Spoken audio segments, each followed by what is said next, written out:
Good evening and welcome to the third episode of Series 2 of The Masked Cricketer. And we did promise you a first here. We've had a little bit of problems with technology, hence the reason I'm not fully made up to what I've normally am. I might disappear in a moment to do that. So bear with us if there are technical problems tonight, because we are doing a first again, and it could be a little bit of a technical issue. So we apologise now in advance of the episode tonight. We had an amazing promo last night with Lloyd Scott coming on and giving us his experiences of the three-peak challenge, the three highest during England, Scotland and Wales. Absolutely phenomenal. Great little interview, and I really do urge you to go back and actually have a little look at the YouTube clip that we did last night, because it's an inspiring piece about an amazing man who's done wonders for Lord's Taverners, and the amount of money he's raised. It's truly phenomenal. And we wish him well during his rest over the next few days. We hope that goes well for him and his journey home is a safe one. So Scott, Lloyd, sorry if you're actually watching. Well done, mate. We applaud you from the highest rafters. Amazing achievement. Kieran, I know you've got some sponsors and some thank yous again for us, please. We have indeed. First of all, Darryl, I reckon you should put 50p in the meter. I reckon that might be a good thing to do. He's now going to head off and continue his dressing up. So, yes, lots of thank yous. First of all, welcome to everybody that's watching. We've got a good number of viewers already. Well, welcome to Ben Charlesworth, England Under-19 World Cup player, who's one of our first Masked Cricketers. Hi, Ben. Good to see you watching. Hi, Mervyn. Hopefully Lloyd Scott is watching as well. And hi to Sam King. So a couple of quick hellos there. Anybody that wants to guest today, please put their questions, your questions into the comments box. I've now got to keep a straight face. Is rain stop play, has it, Darryl? Yeah, is that what it is? It's a little bit inclement here, I must admit. That's probably not helping the tech. We have somebody from down under that's just joined us. You might know this chap, Darryl. Adam Beck has just joined us from. Becky, nice to see you, buddy. Hope well. Welcome. So yes, a few thank yous as usual, which we always do ahead of the Masked Cricketer. So the big thank yous are to our two primary sponsors, to Paul Humphreys of Pop Activation. He, as you know, sponsored the Masked Cricketers versus Lord's Taverners game back on the 31st of August. Massive thanks to Paul, as always, for his generous support. Provided the match shirts and has been really supportive of this. And also, again, a massive thank you to Graham Woodward from Grape Mines in Summertown in Oxford. He provides the prize each week, a bottle of red or white wine. We've seen some photographs of some of the prizes that he sent out. They're not just cheap bottles of plonk that he does there. They are really, really good prizes. And Graham, we're really grateful as ever for your support, and congratulations to Joe Harris. Last week was the first correct guess. I think this one's going to be an interesting one. It's going to be a bit of a challenge. Have we gone overseas again, Darryl? Have we not? Who knows? I think there's plenty of questions coming in already, which is really good. Lloyd Scott is pooped and gone home, Mervyn said, so he's not watching at the moment, but I'm sure he'll watch back at some point. Yeah, from me as well, Lloyd, when you do watch this back, many congratulations. It was a phenomenal achievement. We've got a lot of people online watching. I think we've said all our thank yous. So please get your questions into the comments box on Facebook and on YouTube, and we'll ask as many of the questions that come in as possible to see how long it takes to unveil today's Masked Cricketer. And I think, Darryl, without further ado, if the technology holds, we might be able to unveil today. We'll keep our fingers crossed. And as we promised, a first for the second series of the Masked Cricketer. So I can see the Masked Cricketer is ready. So I'm adding one, but it's buy one, get one free tonight. We have two Masked Cricketers. So this is gonna make people think a little bit, isn't it? I can see I'm already buffering, but hopefully I stay online and you can hear me. But so the welcome, Masked Cricketers. thank you for joining us. I hope you're both fit and well. So without further ado, our first question, as normal, is have you ever played at Great and Little Chew Cricket Club? Well, Masked Cricketer 2 is a no. Masked Cricketer is higher. Please, Masked Cricketer. Great and Little Chew. Yeah, we ask that on a regular basis. Where the hell is that? No clue. So that's great. Have you ever played in the Home Counties Premier League? None of them have played in the Home Counties Premier League. Kieran, as you're still moving and I'm very still, would you like to answer some questions, please? You're still moving quicker than you normally do, Daryl, to be honest. It must be your technology. Go and stick a 50p in the meter. Masked Cricketer 1 looks a little bit like Pingu to me, so I'm not sure about that. So, as we've got two of them, we'll ask this question to both of you. Do either of you play for Gloucestershire?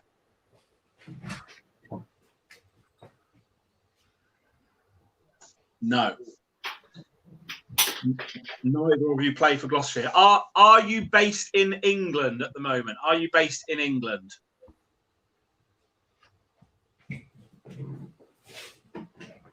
Both based in England. Mr. Woods is coming back in. Okay. So, next question that's come in, and we'll ask it to Masked Cricketer 1 and then to Masked Cricketer 2. Have you or do you play professional cricket? Have you ever played or do you play professional cricket? So Masked Cricketer 1 has played professional cricket. Masked Cricketer 2, have you played professional cricket? Oh, it's a no. It's no. So we have one professional and one amateur, shall we say? That's me and you as well, Daryl, isn't it? Does that mean, are you related, Masked Cricketers? Not related. Okay. That was a big move, that, wasn't it? A definite no. They're not sure, actually. They're not sure. Masked Cricketer 1 very well prepared tonight, isn't he? So good. Right. I'm very impressed with that, actually. We'll get this one out the way early today because it threw a bit of a curveball last week. Masked Cricketers, are you male? Yeah. You're both male. Brilliant. So we've got ready here. Yeah, we've got a really good number watching again today already, which is fantastic. Really good. Thank you. The comments are coming in. Do you currently both play in the same team?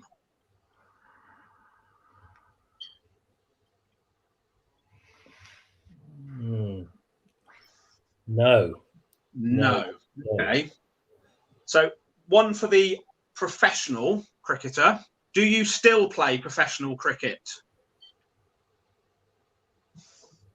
It's a no. So not currently playing professional cricket. Okay. This is interesting. It is. Have you played? Well, look, we've not gone overseas, obviously, this week, Kieran, but you know this is a first because we've got two Masked Cricketers. Have you played for England? Masked Cricketer number 1. Have you played for England? No. Okay. So this is getting trickier, isn't it? It's a tough one tonight. I knew it would be, and they're well dressed up, these two as well. So, okay. So Sam King asks Masked Cricketer number 1 quite randomly. Masked Cricketer number 1, are you Marcus North? That's a very early guess, isn't it? No. Okay. Do you play another sport professionally? Great question. No. Masked Cricketer 1. Masked Cricketer 2's thinking about it. He's busy writing something down, isn't he? Not yet. Ooh. Oh, curiouser and curiouser.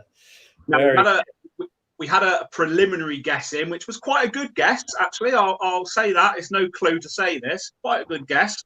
So one of you, Paul Allott?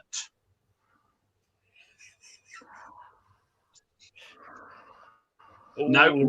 Masked Cricketer, no. Is that a clue? That's the question. Right. Masked Cricketers. Our next question. So to number 1 first. So you say you played professional cricket. Have you played first-class cricket? Have you got another one, Daryl? Have you got another ex-first-class cricketer on our hands? Yes. You have played first-class cricket. So to Masked Cricketer 1, I'll come back to number 2 in a moment. So were you a bowler predominantly? Yes. That's a change, isn't it? We've had a lot of batters on, haven't we? We haven't had too many bowlers. So again, this could be another first for the Masked Cricketer, actually. Well, you getting a bowler on for a change is amazing. Yeah. Yeah, absolutely. All-rounder, really. Yeah, okay. I've looked at your stats, Masked Cricketer. I'm not sure about that. This is quite good, isn't it? Duet followed by a duet. We're getting some very good banter here, aren't we, between the two of them? Very good. Right. Well, this is fantastic. We've got loads and loads of viewers coming in. So, moving on to Masked Cricketer 2. So, you haven't played professional cricket. I'll ask the question. Have you played any sort of cricket at all? Are you actually a cricketer, or have we really gone wide today? Yeah. Well, okay. Masked Cricketer number 2. I'm going to move on.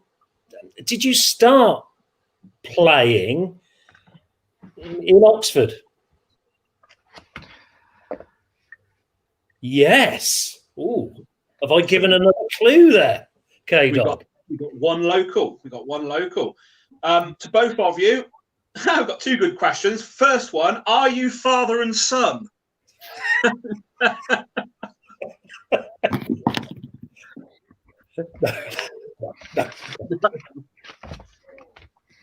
Okay. And Masked Cricketer 2 is writing something down as we speak.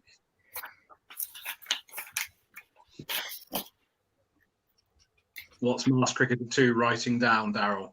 I don't know, but I'm in slow motion, which is great to watch on the screen. But he wishes. Not unless my mum has terrible taste. Well done.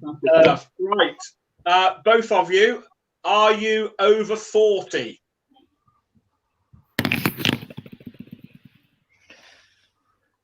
Ooh.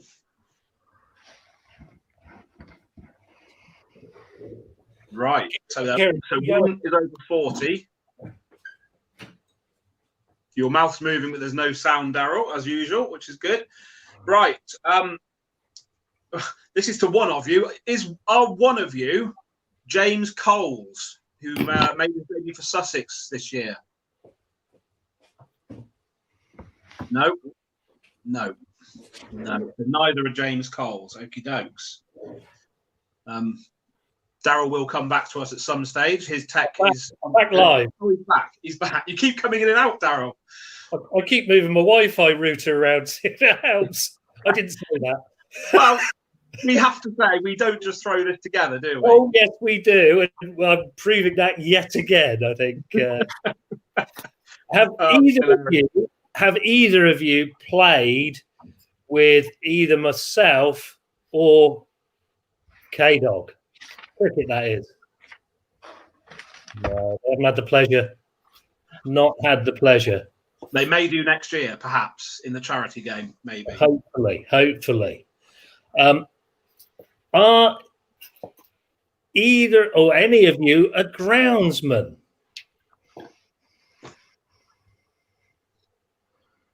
No. Yeah, you're probably right. I probably do need to do that. Probably need to connect at some point, don't I? Have you ever played for the Lord's Taverners?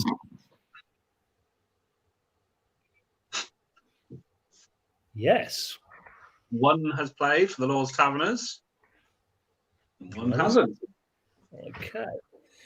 Well, we're keeping them under their mask quite a long time here, Kieran, so that's always good. We got we've got one really good question that's just come in, which might start giving some clues. So this is a good question. So, are you known as a pair to go and do any form of lip syncing? That's a good question. Somebody knows. I think that's a very, very specific question. So I think somebody's getting close. Very, very good. Sort of. Looks like Darryl doing some lip syncing most of the time. So yeah, that's true. I'm going to go and move this on then. Are you both in the media? Oh, we got some media gurus on, Darryl. That might start giving it away then. So both of the masked cricketers are in the media. That's interesting. Any more questions coming in? Are you on Radio Oxford?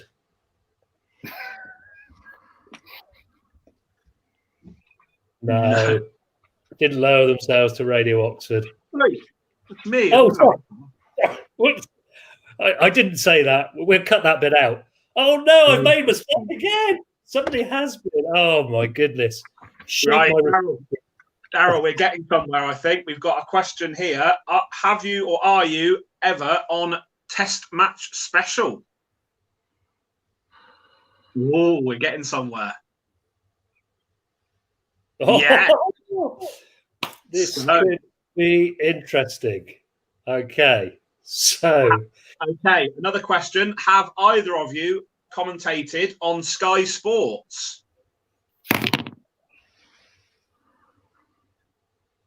Ooh. No.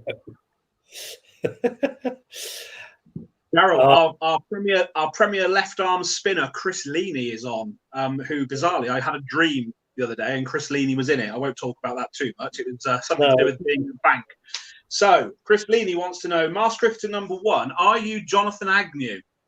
Is it Aggers? Is it Aggers? He's laughing. It's not Aggers. Okay. Is number 2, sorry, Masked cricketer 2, are you Greg James? Have we got the Radio 1 DJ on?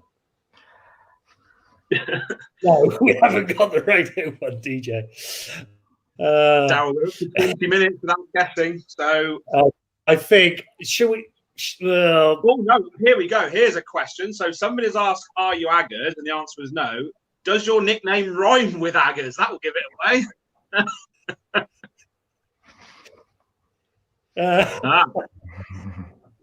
So one of our masked cricketers' nickname rhymes with Aggers. Wonder who that could be. I don't know. Shall I put them out of their misery, K-Dog? Do you think I should? Should we get the... Do you appear on Tailenders? No. Oh, a little bit. Shall I ask the question? I think we've beaten our audience, Darryl. I think we've beaten our audience for the first time. No, we have not. So, question to masked cricketer number 1, and this will put you out of your misery. Are you Charles Dagnall, masked cricketer number 1?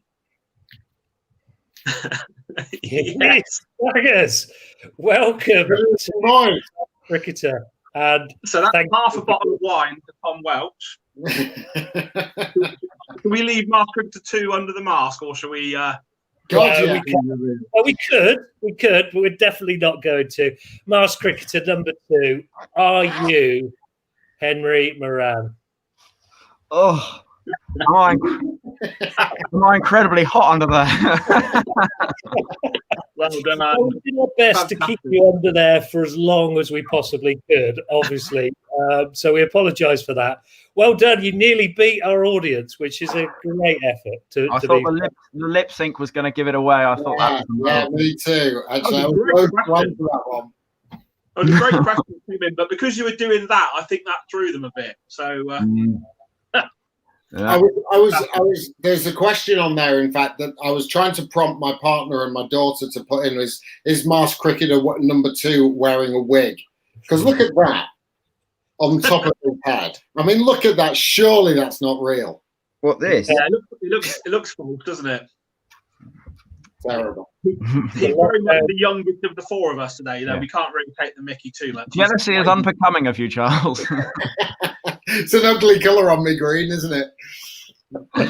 Yeah, we're actually in the Test match special commentary box here at the Oval. We've been doing out there is the Oval cricket ground. We've been doing Indian Premier League today. It's a slightly different scene here than it normally is. In the middle of, I was going to say it's a little bit dark out there, but you've been doing that. You've been doing that sort of basically watching a screen and trying to commentate. And you mentioned last night it's not always easy to know whether a ball's gone for 6 or not. No, because Charles, you know this ground. You Champions Trophy final. You were in this box, India, Pakistan, and different environment now. But it is. It's my favourite ground in the world to commentate from. There's numerous brilliant places. We're so lucky. We really are. We get to go to all of these weird and wonderful destinations in the sunshine, and we get looked after brilliantly, and we get to watch live cricket all of the time. And we are so blessed with what we do. But, I mean, if you can try and sort of pick a place, I mean, it really is a sort of luxury choice, isn't it? Where do you go? The Adelaide Oval. I mean, me and Henry did Australia for numerous different series. We've done India for great series, and all of them have their charm. The Adelaide Oval's fantastic. It's a mesmeric place. It just has this great feel about it, plus the city as well. But for me, it's actually back home, and Old Trafford, Edgbaston, but for me, the Oval. Always loved playing there, adored playing there. Never did very well there, but to be fair, you could put that on any particular ground. But from a commentary perspective, I love the angle you are. You're right in the crowd as well. You feel the atmosphere through the little window which Henry will have on his left-hand side.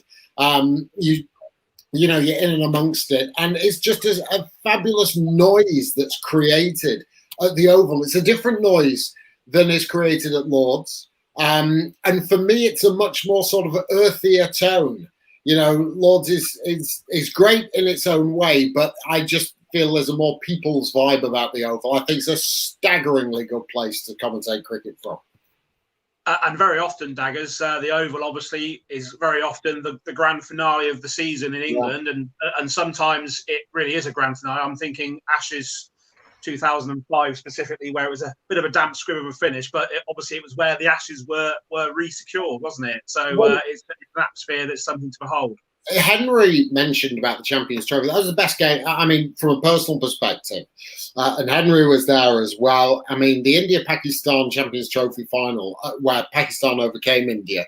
And you never like to say you've had a good... I felt I had a good day that day, and that was fed from the crowd that was in. Obviously a very partisan crowd, from India and Pakistan. It's a different sound again to what you would have as a classic English Test match sound. So you had the raucous nature of it. It was party, it was atmosphere, it was festival. And then you had Pakistan overcoming India, these two age-old rivals going against each other, and the atmosphere in the crowd matched that. So you really do feed off what comes out from the stands. But you talk about Ashes 05, you talk about those great scenes in 76, where the West Indies overcame England, Michael Holding's 14 wicket spell, the Blackwash. Where did it finish? It finished at the Oval, and all of the Ashes series and the like. There's some historic games down there, and I think that too resonates with you as a broadcaster, and Henry, I'm sure, would agree that even when we do domestic games there, when you get 27,500 people watching Surrey in a T20 on a Friday night, it's a brilliant sound. It happens nowhere else really in the country. So I think there's so many good memories that come from the Oval, and that's why I love being there. And I think it's that thing, isn't it? Fantastic place to play cricket as well, isn't it? Because we were very fortunate to have, we mentioned it in the guesses there, James Coles, who's an Oxfordshire lad, 16 years old, made his debut for Sussex at the Oval just a couple of weeks ago at the age of 16, and he, what a place to make your debut in first-class cricket. Oh yeah, absolutely. I made my debut at Lord's, and that was a ridiculous thing. Where I got taken down, I was playing for Warwickshire against Middlesex, and I played loads of one-day cricket, and that was its own thrill. But then to play county championship cricket, and wherever you make your debut, it doesn't matter. It's gold. You remember your first-class wicket. You remember the first place that you made your championship debut and your first championship wicket. And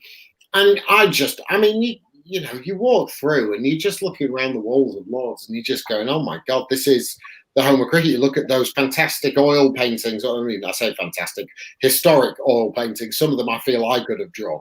Because Henry will tell you, the one of Michael Vaughan is just dead set the worst painting I've ever seen in my life. It looks like Dali was asked to paint that. So I think these things are special. I mean, for James, it would have been fabulous to be at the Oval, because that's almost history echoes, even if it's empty. There's no one there. And the halls of the pavilion, and it almost echoes history as you walk out onto the field. It is a special occasion wherever you make it, but especially at a Test match ground. Yeah, I've had the privilege. Sorry, I've got to mention this, Kieran. I've had the privilege of playing at the Oval, and it's actually in a game where it's now in cricket's strangest matches. It's a book that's been written. We actually had to go to a bowl off in the indoor centre, and had Surrey not got through to the second round, it was where the Queen was opening their new stand. So I think little old Oxfordshire, if they'd have got through, I think a lot of money might have exchanged hands that day. But amazing experience, certainly, to play there. Henry, I'm going to come over to you. Obviously, you started your career, I believe, at good old BBC Oxford, I believe. Yeah, many years ago, Jerome Sale, the Oxford team, covering Oxford United matches, and obviously Oxford for cricket, because you've got these things, you've got 40 first-class players. Within it, you also have an extraordinary hub where some of the greatest cricketers in the world play, and they're right in front of you in the park, in the middle of Oxford. I'm sure I've played there at some point in the past at university parks and played it. But when I was 7 years old, in 1995, it was the West Indies team, the amazing West Indies team with Brian Lara, and you've got sort of Ambrose and Walsh walking past you through your local park playing cricket, and you can stand there. So where you can sort of absorb ground there to enjoy it.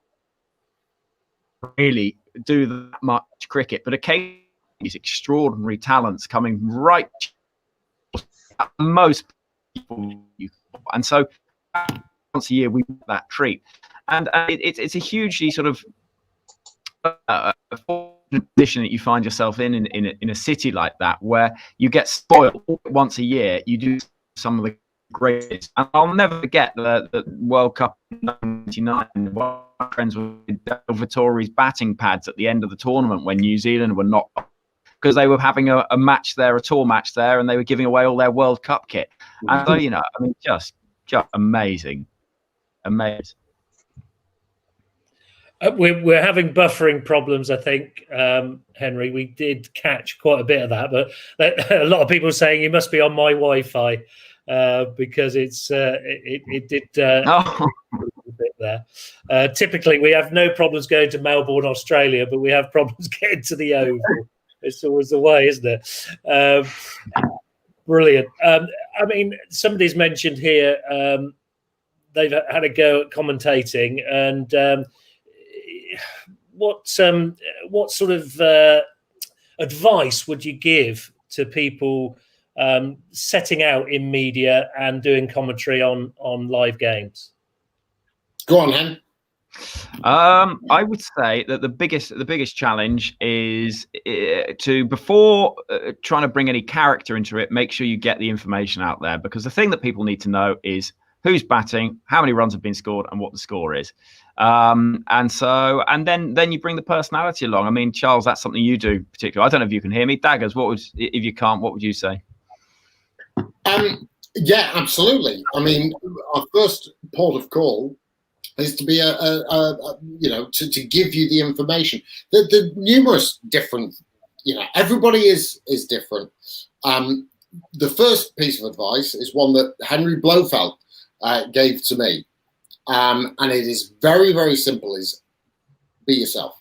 The first thing is you can only be yourself. Don't try and be Henry Blofeld. Don't try and be Jonathan Agnew. Don't try and be Christopher Martin Jenkins or Henry Morean or Charles Dagnall. Don't be any of those people. You've got to be yourself, else you'll sound like you're trying to be somebody else, and so that doesn't work whatsoever. So always, when broadcasting or doing anything, be yourself. The other, I mean, numerous little things, and I'm sure Henry will back me up, and he'll come up with some more.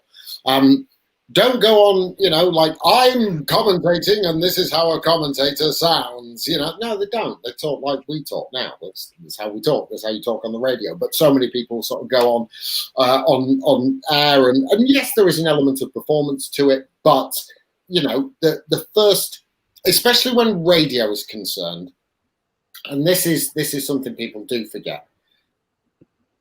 As a broadcaster, on the radio, you are the listener's eyes. Okay, so tell them what you can see.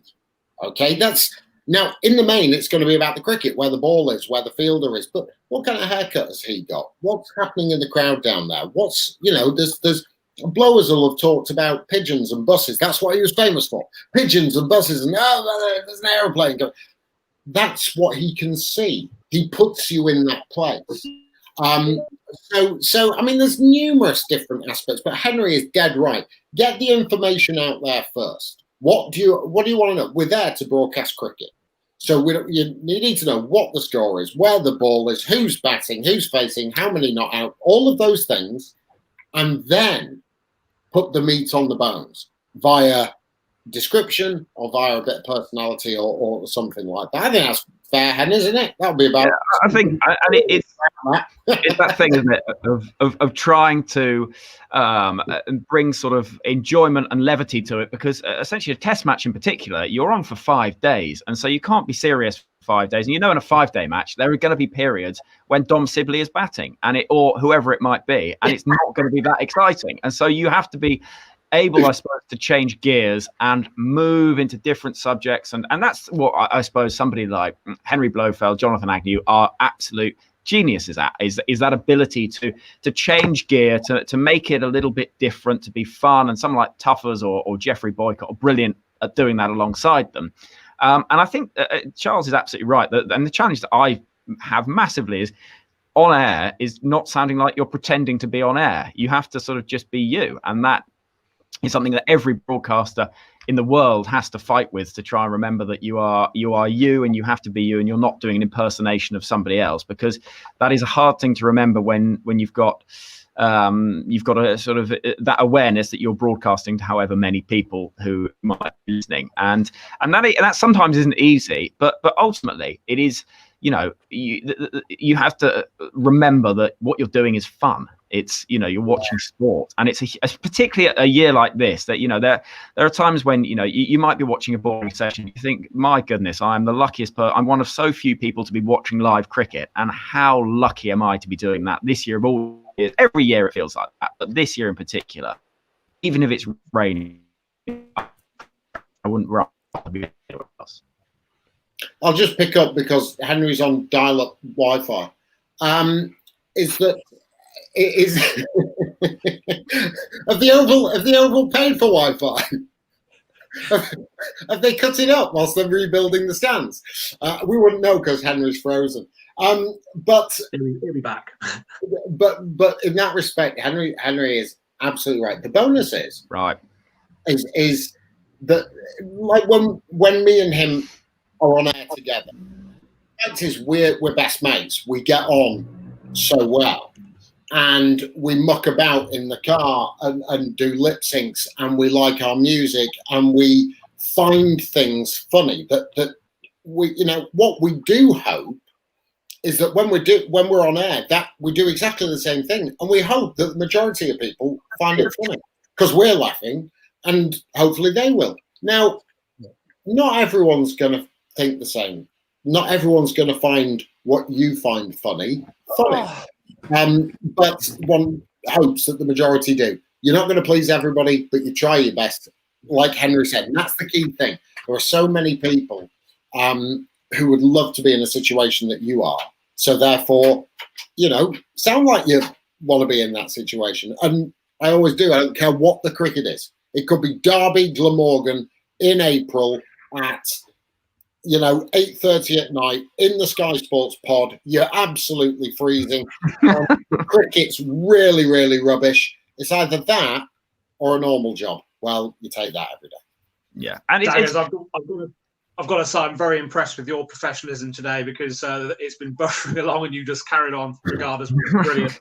That's really good advice you've given. I know that the person that asked the question about the commentary, I did some co-commentary with him actually using a system called Pitch Vision. So it was essentially in vision as well. What I sort of suggested to him, which was something that I know that the great Richie Benno used to say, if there's actually vision, and particularly to you, Daggers, as a commentator that's commentated on Sky Sports, sometimes the pictures themselves can actually speak the words for you, can't they?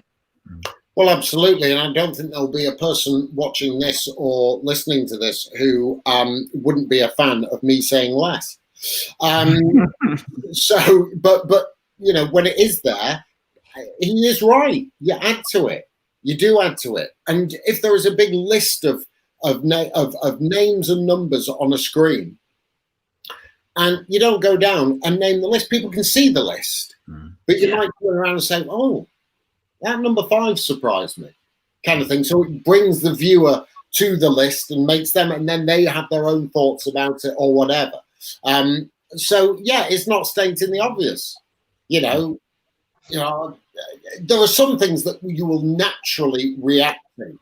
What a catch, or bowling, or what? Yes, you can see that, but it's the natural reaction for everybody. You're just sort of the conduit between viewer and watcher.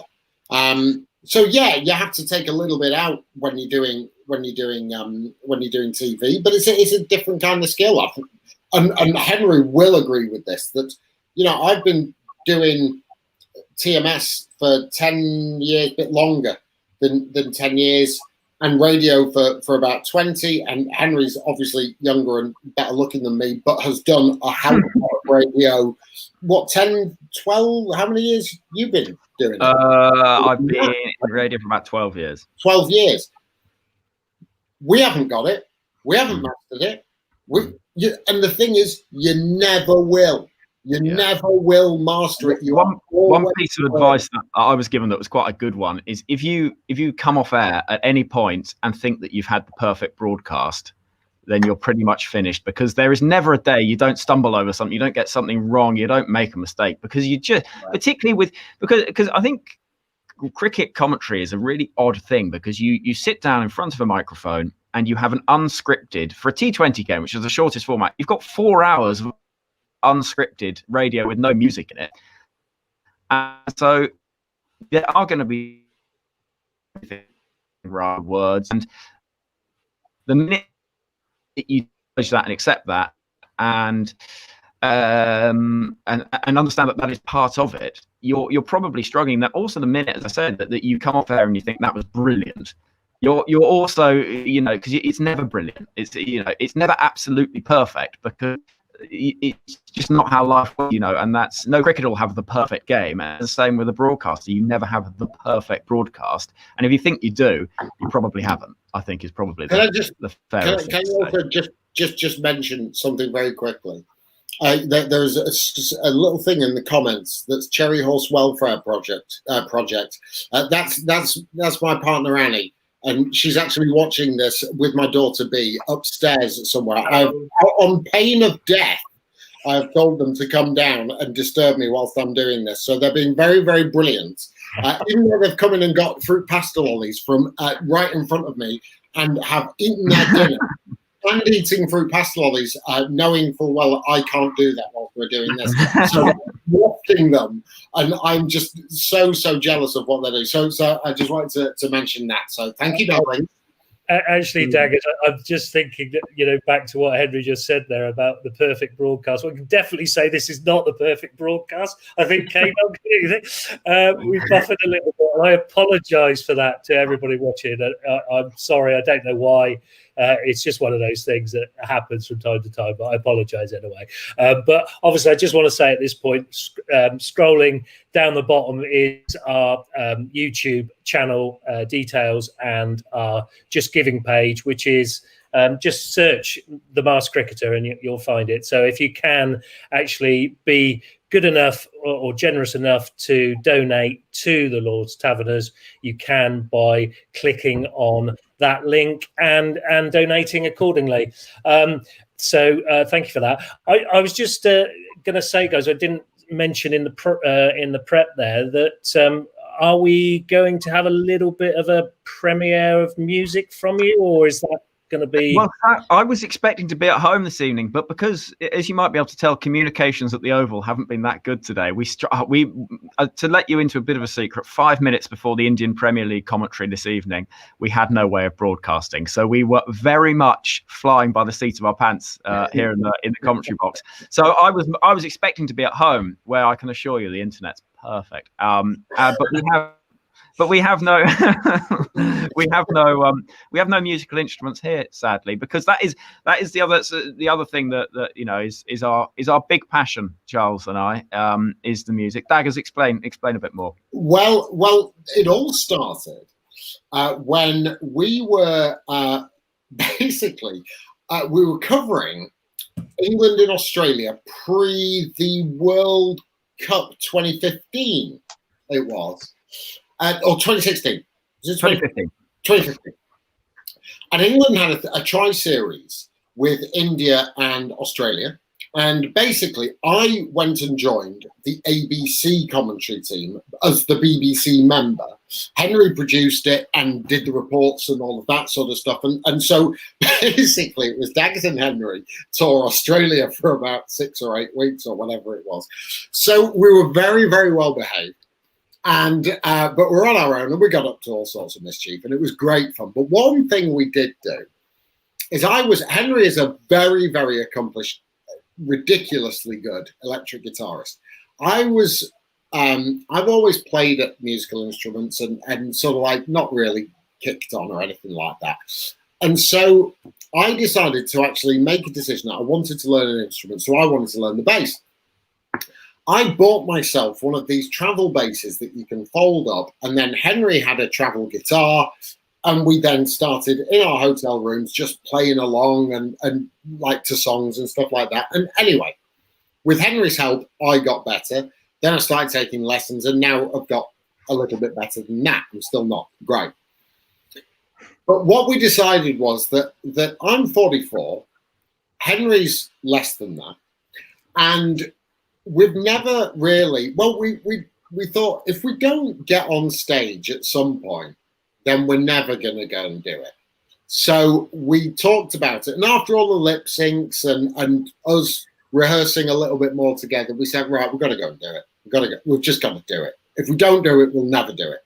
So we're going to go on stage. Now we thought, should we do it in a local pub or should we? And we thought, well, no, if we're going to do it, we've got to go all in.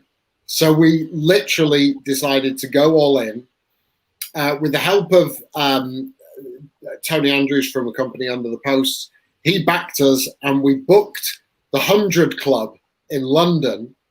And basically we were going to put on this gig for 300 and odd people, 350 people in the 100 Club doing rock classic rock, which is something that myself and Henry love. And we would get some backing musicians, some proper session musicians in to back us up and have a night where we tried to raise money for the Teenage Cancer Trust. So we were never going to make any money out of it. We never wanted to. We were selling tickets, and every single penny of the ticket price went towards the Teenage Cancer Trust. So we were hoping to do it last summer. It didn't happen because of, obviously, with the COVID problems. It's going to, we've only postponed it. We're going to do it again next summer, assuming everything's okay. And the venue is still the same, this historic club in Soho, where all of the greats, and I say the greats of music, have played. They have allowed us to go and play there as well. So we're really excited about it. We're properly nervous, Hen, aren't we? I mean, we genuinely are, because we've never done anything like this before. But when I say we're going all in, we're going all in. I put it this way. The spandex leggings I got for the occasion, they've been so good for lockdown, honestly. You know, you can be on a Zoom meeting with the office and wearing a shirt and nodding along to everything. Little do they know you've got some leopard print lycra on going on underneath. It's perfect. I've got them on now. I've got a confession to make, Henry. I was on a Zoom meeting earlier on, and from there up, I was very smart, but it wasn't quite so smart below. But we were, when we looked at the dressing room, they showed us around there, and they're like, yeah, that was when the Stones played here in '63, and that was the Sex Pistols in the early '70s. And you're thinking, what, these two idiot cricket commentators who can't really play their instruments are coming in. But we've actually booked 3 dates for next year. So the club is ours for 3 dates potentially, and once we know what the situation is with venues and everything like that, then we'll narrow it down to 1 date, and we'll get back on stage. The musicians are booked, the instruments are tuned, and we might get the odd note right, I suppose. If we get over 50% of the notes right, we will take that. We've got the musicians coming down. I can tell you, because we want it to be great, and we want people to have a great time. And the musicians we've got coming down are serious players. So even if it was to turn both of us down and them up, that's fine. We can deal with that. But no, we're going to have a good time, aren't we? And we're going to try and entertain you. Keep an eye on our social media feeds, myself and Henry, and we will announce, obviously, when it is going to be in, concreted. We have to, of course, wait for what happens, as a nation with this horrible situation that we're going through at the moment. But as and when we know, you guys will know, and we just love your support. Even if it's to come down and laugh at us for an hour and a half, we'll make sure you have a good time. I want like fire coming out of my guitar, fireworks or flames or lasers, Henry. Let's get some lasers down. Yeah. And smoke and backing singers and special guests. We're going to get special guests as well coming to play. So yeah, we're going to do it again. It's going to be big. It's going to be noisy. It's going to be a hell of a good laugh. So yeah, any support that anyone wants to give us, the beneficiaries are going to be the Teenage Cancer Trust. Fantastic. We're very much in the early stages of the Masked Cricketer in terms of membership, but we're up to a couple of thousand members, so we will certainly share everything that you do on that. I just want to very quickly say a big hello, because I'm sure you'll know this young man. Jack Brooks has just joined us. Yeah, Ferret is online, so hello to Ferret. He's a good lad. He's one of our many. He came dressed up as Red Rum when he was on the Masked. Did you need any makeup? I'm looking forward to your Christmas number 1. I'm looking forward to your Christmas number 1 next year. That's what I'm thinking. So. I'll tell you what. We'll Christmas charts next year, Daggers. Don't worry. We've got a song. Don't worry about it. But that, if we get to Christmas number 1, we're going to keep all the money ourselves and be rich and not swimming pools and tellies out of hotel windows. That's what we're going to do. You'll be leaving commentary behind you, won't you? Basically. Oh yeah, we'll just go on a massive stadium tour. It sounds really good. Could we still get Daggers solo tonight or not? No, not really. Hang on. Hang on, bear with me. Come on, Daggers. I'll tell you what we could do, though, Daryl. Could we potentially pencil them in if they're not doing anything for our charity game? And certainly the local man can come along. Yeah, I'm in for that. Yeah, and I'll tell you what, they could do. Well. You could do a little set there as well, Henry. There's only one slight problem. Is that yes, Daggers. I don't have any amplification whatsoever. So I could. The way tonight's gone, Daggers, on our communication and technology, I don't think it will matter too much, to be fair. I shouldn't keep on about that because we do just throw this program together, don't we, Gaynor? Oh, yes, we do. But, if you want an example of how we're planning on looking for the gig, we got some photos done last year. Pretty rocky, I'm suggesting. Yeah. I mean, yeah, it's impressive. Impressive. Yeah.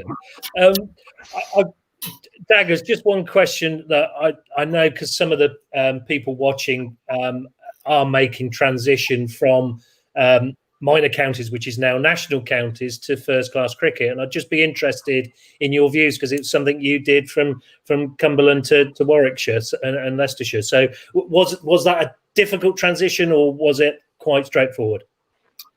What, from minor counties? Sorry, I was playing on my bass then. I wasn't. The transition from minor counties to first-class cricket, really. Do you know what? For me, back in the day, when I played minor counties, you see, I loved minor counties. I still think that minor counties can be done. I hate to say, oh, well, back in my day, it was great. It was. And the reason was you had former pros who were out of the county scene, but still very, very good cricketers, playing along with some of the best amateurs in the area.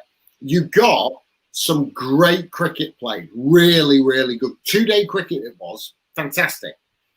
Some excellent matches, competitive.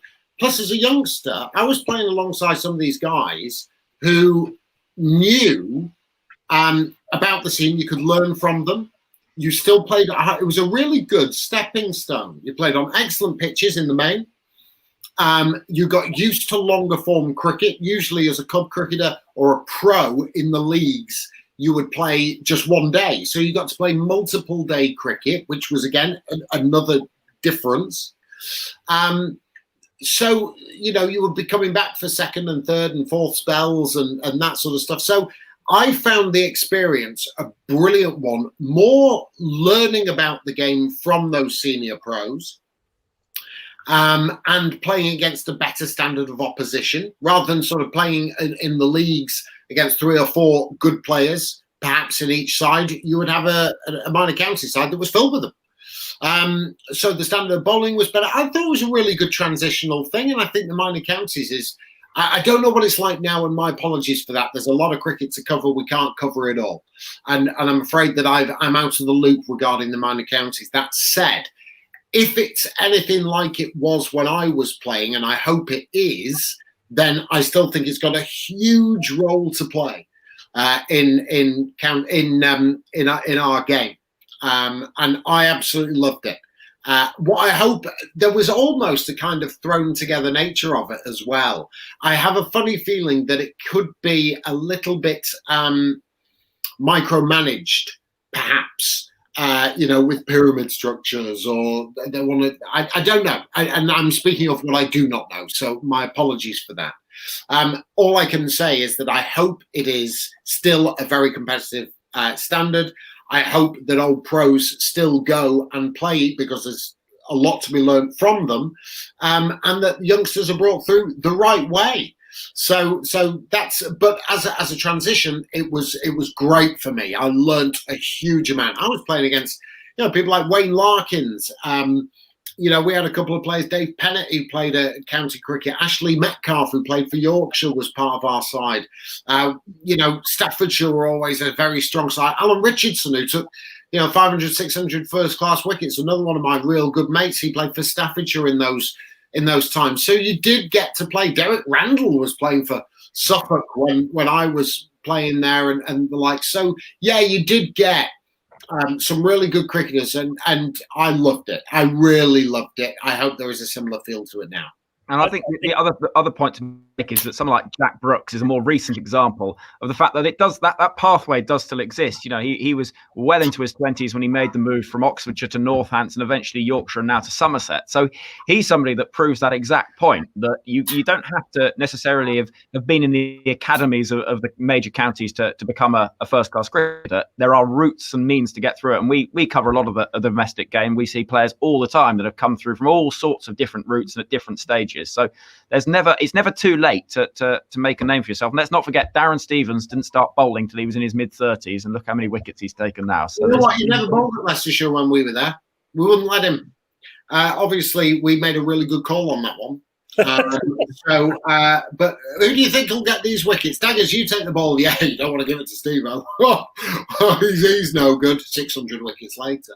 But yeah, Brooksy, we've got it as well. Jack Brooks, I think, has logged in, and Brooksy's a great example. But Henry, I think you failed to mention one thing: is that Jack Brooks is a genuine all-rounder, much like I was. And people see Jack Brooks as a bowler. Oh no. Oh no. After some of the social media content that we have seen of Jack Brooks this year, with bat in hand, that boy is a genuine all-rounder. In fact, I'd have him in the England side ahead of Ben Stokes. Fact. When he scored that 100, Daggers, the famous backdrop was fantastic, wasn't it? How to celebrate. I just wanted to come in on the national counties because I'm a little bit involved in it. It is 3-day competition. And, of course, James Coles made his debut for Oxfordshire this year and scored 100 on debut, and then obviously has gone on to make a first-class debut for Sussex as well. So it proves that the national counties is still churning out some really good players, and from an Oxfordshire perspective, we got Gareth Andrew as our pro, and he does give a lot of good advice to the youngsters coming through. Very good. So it's really good. Henry, I've got a question for you. A couple of questions really regarding the TMS commentary box. Who's the worst person to get to their station on time? Is there somebody who always is late on parade? And the sort of worst blooper that you've been involved in, what would they be? I think that the most everybody always thinks, I bet Tuffers is always late. I bet he is the most organised and efficient. He is at the ground earlier than anybody else. It is amazing, and he is so committed to making sure that he is there and is absolutely ready to do the day's work. And if you arrive on a test match day, we get into the commentary box about 8:30 in the morning, and always waiting with a cup of tea in hand. Tuffers will be there ready for action, and he's always there absolutely early and on time. In terms of the ones that you need to chase, it'll be people that are just in the middle of a conversation. So Jeffrey would, when he was working with us, was he was often, you'd find him having a conversation with someone at the back of the commentary box, and so you'd have to sort of say, "Come on, Jeffrey." And then he'd whack you around the head with his cushion, and then make his way eventually down to the commentary box, and would get there. And then I suppose everybody is pretty sort of committed to getting there on time. Actually, one little relic, which I will show you if my internet holds up, is here on the commentary box wall. Is the last time that this box was used was the Ashes Test of 2019. And there is the rota from the final day of Test cricket last year. So there are names like Glenn McGrath, Tufnell, Jonathan Agnew, Jim Maxwell on the wall, still here in the commentary box. In terms of bloopers, I think that the most famous moment of recent years is not so much a blooper, but it was the wind-up of Jeffrey in this commentary box, where I was sitting in this very seat, watching as I knew exactly what was about to happen, and his 100th 100 was about to be denied of him. Because of a clever little photoshopped press release from the ICC. And we all had 15 minutes of the most fun watching that unfolding in this very room, which is, I think, probably of the last few years, is in blooper wise. I think you had a good one a couple of years ago, Daggers, with Graham Swan during the Championship Trophy. Had a couple. So Swanee, we were talking about swing bowling, and it chucked it down in a Champions Trophy game between Australia and New Zealand. And the problem is with Swanee is, again, he's another bloke who got on very well. I've known him a long, long time, but he's got a funny face, right? His old chin, and we were talking about the moisture getting into the ball, and basically he was just going along, and I was sort of talking about the movement of it, and he came out with the completely innocent line: the heavier the balls, the less they swing. And I could see his lip go. Well, that's all I needed. I'm gone. I'm absolutely gone. Shoulders have gone, and it's on the internet somewhere. And it's these organic moments. You can't script it. A wind-up is different. A wind-up is scripted, and everybody's in on it apart from the victim. But a blooper is not scripted. It just happens, and you just go. You can't stop yourself. You know, you're not supposed to laugh, but you do, and in not laughing so much, you end up laughing more. So, you know, that was one. I had one with Dirk Nanes. Both of them actually were at Edgbaston. Pakistan had a 7-foot bowler called Mohammad Irfan. And I was describing him walking to the crease with bat in hand. And I said, here he comes, 7-foot Irfan. Look at the size of him. He said, that bat looks like a matchstick. I said, well, actually, you know, the blade of the bat actually looks a normal size. He's just got an enormously, monumentally big handle.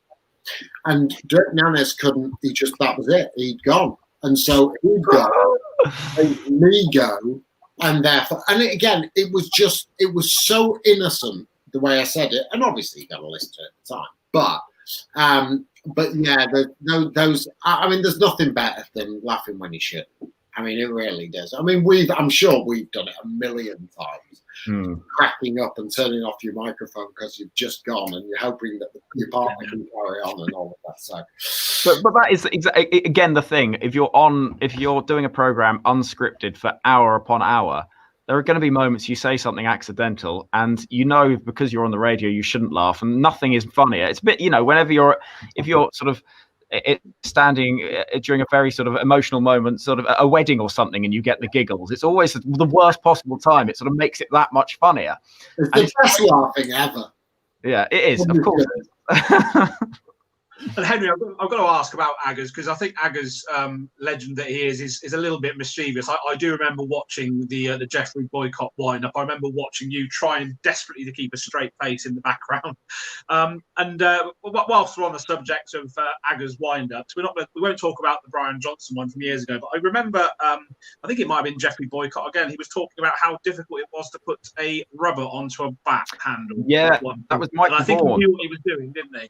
Yeah, the thing is that sometimes, you know, when you say things that you realise as you're saying them, oh no, you get too far down the path of what's acceptable and what's appropriate, but you've gone too far, and the audience will know if you back out of it that you're stopping because you feel like you said something you shouldn't, and you're better off in that position just ploughing on through and trying to keep a straight face, because it was a perfectly innocent comment that putting on a rubber is very difficult was what he said. It was, you know, but you could sort of hear the moment that he caught Michael Vaughan's eye, and you could sort of hear that suddenly there was just that sort of and that's sort of, yeah. And again, but I think it sort of comes back to the fact that in the fortunate position that we are, and hugely fortunate, and you know, Daggers and I are best of mates, and we're very lucky that we work with people we get on with. But in some ways, the reason that cricket on the radio works is because it is a group of people that do enjoy their company. Because otherwise, if you didn't, it wouldn't work. Because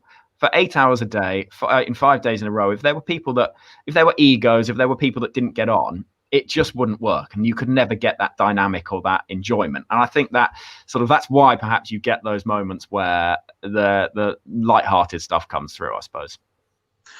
And TMS is very renowned for the light-hearted moments and the wind-ups. And a final question from me about the commentary box. So we've talked about Phil Tufnell. You've surprised me there that he's one of the earliest ones. What other characters would you say you've worked with in the commentary box? You mentioned Swan and Tuffers.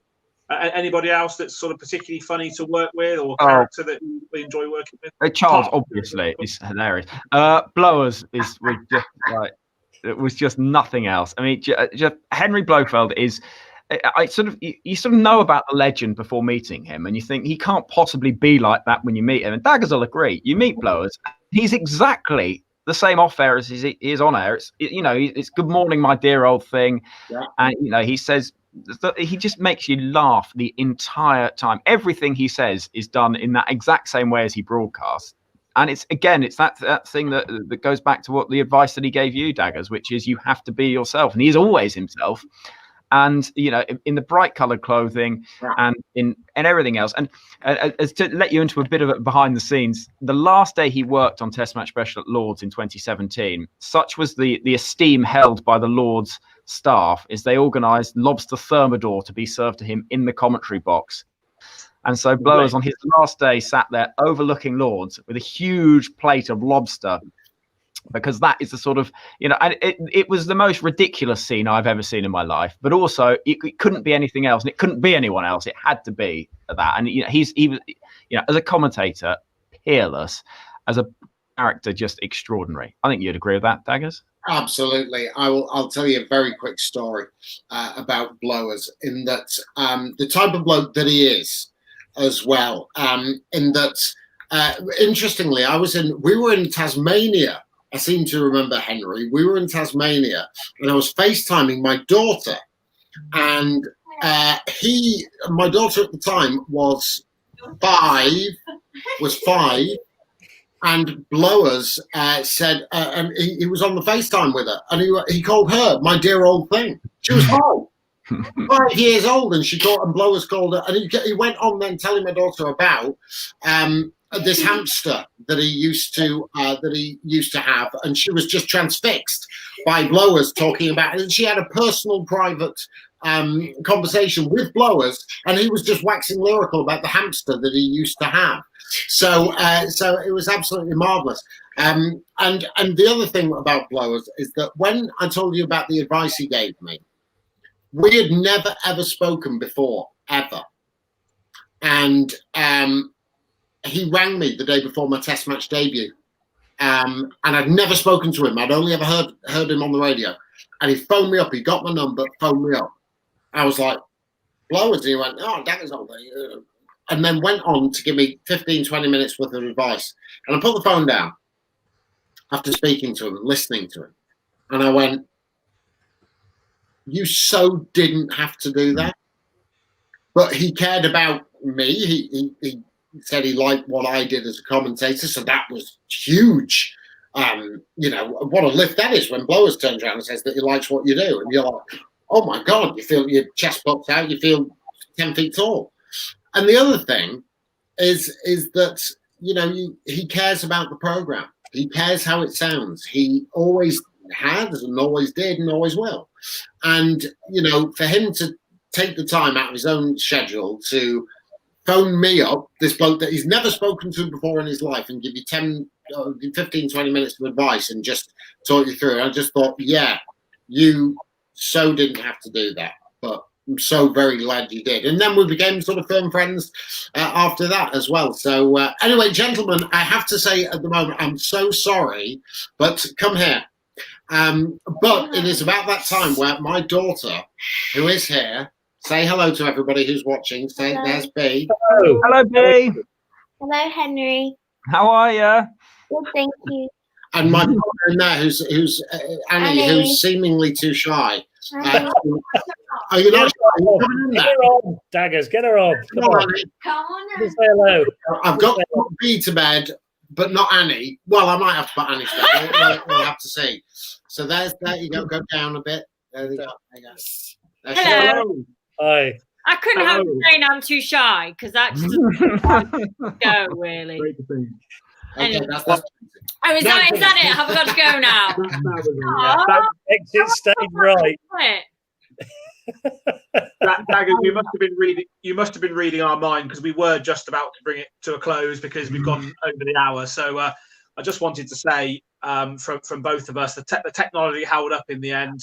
Thankfully, a massive thank you to both of you. It's been We've had comments again that it's been one of the best ones yet, despite the tech. I reckon that Daryl's umbrella on his head's probably interfering with the Wi-Fi signal. I reckon that's probably what's causing it. So we're gonna sort of say a massive thank you. I'm gonna pencil you in, Henry, and maybe hopefully Daggers for our charity game. We get you batting, and Daggers, you can have a little bowl for us if you're available. So let's see how the new replacement knee does before. Oh, cool. Yes. No, you could always just do the music for us. Daryl, I think from me, I think we owe both Daggers and Henry a massive thank you for tonight. It's been brilliant. We've gone over the hour again. We've had loads and loads of viewers, loads of nice comments. Congratulations to Tom Welch today, who won. We're going to give him a bottle of wine. He got one of the two, didn't he? So we'll take one. So Tom Welch wins this week. So we'll get you in touch with Graham Woodward. Daggers, Henry, thank you so much. I know that Daryl will has to put that up. Daryl will just close the show down, and we'll have a very, very brief chat offline. But from me, thank you both of you. It's been brilliant. Right. From me, guys. Daggers, we're going to finish with your music tonight, so please get ready to give us a blast. But I've got one more question, and we forgot to put our catchphrase in tonight. # Ask the Mask. But I'm going to ask the last question. Any advice for Woodsy and K-Dog apart from giving up? Give up. No. Daggers, we've got time. Honestly, it's Henry. Advice, I would say, it's be yourselves. It's doing this. It's fun, and you're yourselves. So I think that's the only thing you can be. Is totally be yourselves and have fun. I always set up like this on a Tuesday, Henry. Yeah. I am being myself, apparently, so I can't do any more.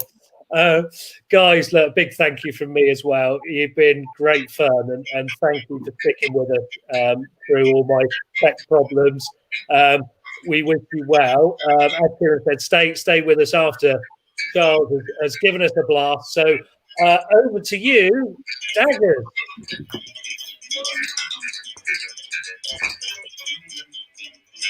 Oh.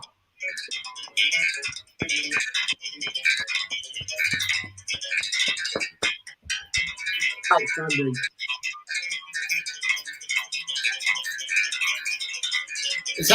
That's Victor Wooten playing. Oh no!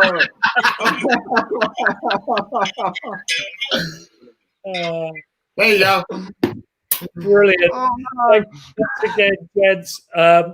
Obviously, for everybody else, join us again next week at 7:00 for another Masked Cricketer. Who knows? We might go international again. We might have 2 people. We might have 3 people. Who knows? But it will probably be. I know it's going to be another first for the Masked Cricketer next week. So everybody, please take care, keep safe, and we look forward to seeing you again next week. Bye for now. Bye. Bye-bye.